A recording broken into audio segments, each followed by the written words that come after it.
দেরি করে ইফতার করা নিষিদ্ধ। ইহুদিরা দেরি করে ইফতার করে। লা ইয়াজালুন নাসু আলা খাইরিন মা আজ্জালুল ফিতরা। বিশ্বনবী বলেছেন এই উম্মত যতদিন আগে আগে ইফতার করবে এই উম্মতের কপাল থেকে কল্যাণ কেউ ছিনিয়ে নিতে পারবে না। চিল্লায় বলেন ঠিক কি না? আজানের জন্য বসে থাকবেন না, সময় দেখবেন। স্থানীয় সময় যখন সূর্যাস্ত হওয়া মাত্রই বিসমিল্লাহ খেজুর খেয়ে ফেলবো, পারবেন তো নাকি দেরি করবেন?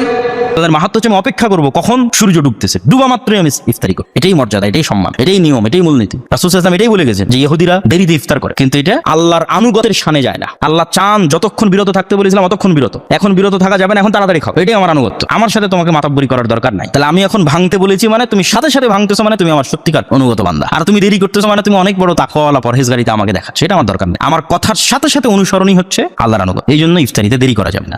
প্রথম কথা হলো ইফতারের সময় কখন হয়, এর উত্তর হলো সূর্য ডুবে গেছে, নিশ্চিত হয়ে গেছেন ইফতারের সময় হয়ে গেছে, আজান হোক বা না হোক।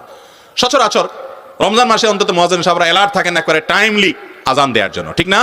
অতএব আপনি আজান শুনে ইফতার করলেও ঠিক আছে, আর সূর্য ডুবা নিশ্চিত হয়ে গেছেন তারপর ইফতার করছেন, এটাও ঠিক আছে। একটু খুব তাড়াতাড়ি ইফতার করবেন। যত বিজ্ঞাপন পোস্টার আহলে হাদিসের পক্ষ থেকে আছে সিএম ইফতার করার ব্যাপারে, আপনি তার চেয়ে হাফ মিনিট 1 মিনিট আগে থাকবেন, পিছিয়ে যাবেন না। পিছিয়ে গেলেই ইহুদি খ্রিস্টানদের নিয়ম হবে। বেশি ইবাদত করে আল্লাহকে সন্তুষ্ট করা যাবে না। মাত্র একজন মানুষকে মানলেই আল্লাহকে সন্তুষ্ট করা যাবে, তার নাম কি?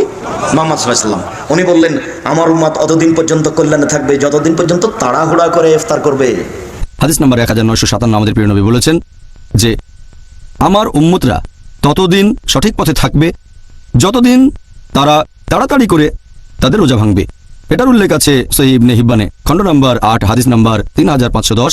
আমাদের নবী মুহাম্মদ সাল্লাল্লাহু আলাইহি ওয়াসাল্লাম বলেছেন যে আমার উম্মতেরা ততদিন সুন্নতের পথে থাকবে যতদিন তারা রোজা ভাঙার জন্য রাতের তারার অপেক্ষায় থাকবে না। এছাড়াও আরেকটা হাদিস আছে সহিহ ইবনে হিব্বানে খণ্ড নাম্বার 8 হাদিস নাম্বার 3509। আমাদের নবী মুহাম্মদ সাল্লাল্লাহু আলাইহি ওয়াসাল্লাম বলেছেন যে আমার দিন ততদিন থাকবে যতদিন আমার উম্মতেরা তাড়াতাড়ি করে ইফতার করবে, রোজা ভাঙার সময় ইহুদি খ্রিস্টানদের মতো দেরি করবে না। তাহলে এরকম অনেক হাদিস আমাদের বলছে যে তাড়াতাড়ি করে ইফতার বা রোজা ভাঙা উচিত, তবে সময়টা শুরু হবে যখন সূর্য ডুবে যাবে।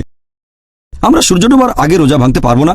যখনই নিশ্চিত হবেন যে সূর্য ডুবে যাচ্ছে, আপনি নিজেই দেখলেন, অথবা এখনকার দিনে ঘড়ি আছে, আপনি ঘড়ি দেখে সহজেই সময় বলতে পারবেন, তাই বাড়তি 5টা মিনিট অপেক্ষা করার কোনো প্রয়োজন নেই। এত সাবধান হতে হবে না। যদি এতটা করেন, আমাদের নবী বলেছেন, তাহলে উম্মতেরা সুন্নতের পথে থাকবে না। তাই আমরা সঠিক পথে থাকবো, যখন সূর্য ডুবে যাবে আমরা ঠিক তখনই রোজা ভেঙে ফেলবো।